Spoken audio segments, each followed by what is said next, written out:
Welcome back to The Explainer, everyone. Today, we're diving into a really fascinating cross-section of law, biology, and ancient culture. We're going to put some popular internet myths to the test, evaluating historical marriage and consummation ages. To do this, we're going to rely purely on documented history, legal codes, and bioarchaeological data to uncover what the ancient world actually looked like.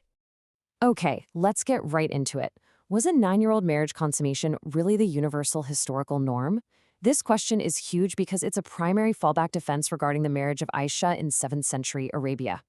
When historical revisionism, like the claim that she was actually 18 or 19, falls apart against established texts like the Sahih hadith, the argument usually pivots. The new claim becomes, well, it might seem young to us today, but everyone was doing it back then.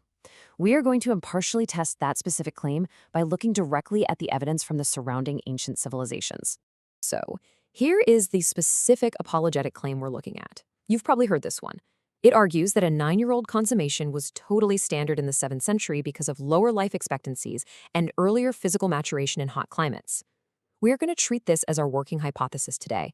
Is this an accurate reflection of antiquity, or is it a modern myth constructed after the fact? Let's consult the data. But before we do, there's one absolutely crucial distinction we have to make. We have to separate betrothal from consummation. Historically speaking, betrothal was merely a legal contract, and yes, that often happened in childhood to forge family alliances or economic partnerships.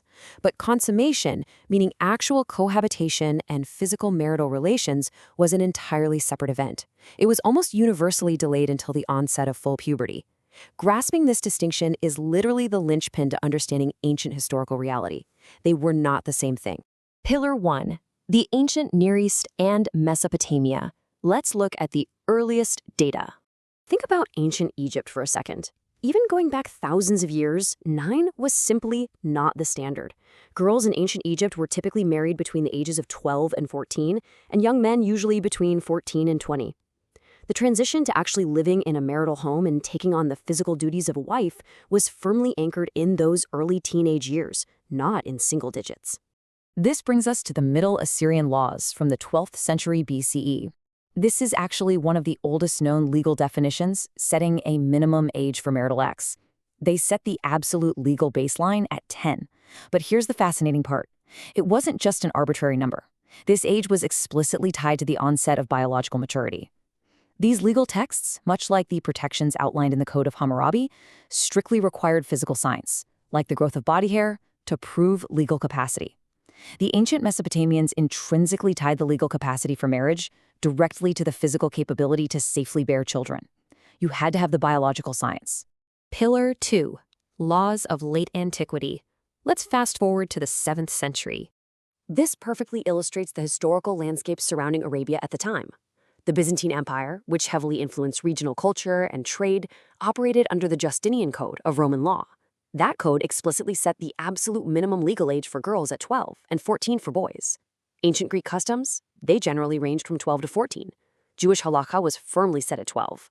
And if we look east to the other massive superpower, the Sassanid Persian Empire, they considered 15 to be the ideal age based on Zoroastrian texts. So looking at all the neighboring empires, the cultural and legal standard of the day was unequivocally not 9. To anchor this in the academic literature for a moment, the study of legitima aetas, which translates to the legal age of maturity in biblical law, shows that ancient societies went to great lengths to strictly define these boundaries. In both biblical and later rabbinic laws, a minor simply did not have full legal capacity in family law until hitting very specific age and biological milestones. Let's zoom in on that Jewish rabbinic law, or halakha, because this is vital context. Several prominent Jewish tribes lived right there in 7th century Arabia, meaning these were the immediate neighbors to early Muslims. Under this law, a girl was legally a minor, a katana, until she turned 12. Only at 12 and a day did she officially become a na'ara, or young woman, and she wasn't fully an adult until 12 and a half. Consummating a marriage before 12 wasn't just frowned upon, it was considered legally void and, crucially, physically dangerous. They had strict safeguards built right into the law.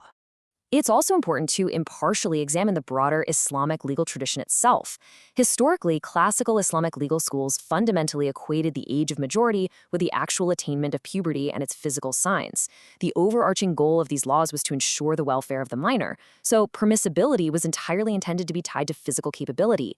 Even though some later interpretations fixated heavily on numerical ages, the foundational principle was that puberty was the universal baseline for readiness across all these neighboring cultures. Pillar 3, biological realities. Now, let's put that hot climate claim directly to the test. The apologetic argument insists that hot climates cause girls to reach full puberty at 8 or 9. Well, modern biology and anthropology completely debunk this. Historically, the age of menarche actually occurred much later. The early onset we see today is a very recent modern downward trend. Furthermore, anthropological data reveals that climate actually has a negligible effect on the age of menarche. Nutrition and genetics are the primary drivers, not the weather. To put a fine point on the science here, historical bioarchaeology confirms that the average age of menarche in antiquity was actually between 13 and 15 years old. Why? Because of poorer nutrition, higher disease loads, and grueling physical labor, biological maturation was delayed compared to today. So, biologically speaking, a 9-year-old girl in 7th century Arabia was physiologically identical to a 9-year-old girl today, a prepubescent child. The apologetic paradox. So, bringing it all together, what was the actual reality of the ancient standard? As we've seen, consummation was universally tied to the physical realities of puberty. Across Mesopotamian, Roman, Greek, Persian, and Jewish laws, those legal minimums were securely set between 12 and 15. And biology backs this up, showing menarche historically occurred around 13 to 15. Therefore, a consummation at 9 years old was an extreme anomaly. It simply was not the accepted cultural or biological norm of the ancient world. Ultimately, this comparative historical data traps the historical norm narrative in a paradox. You really can't claim someone was older to appease modern sensibilities while simultaneously claiming 9 was a totally normal standard back then.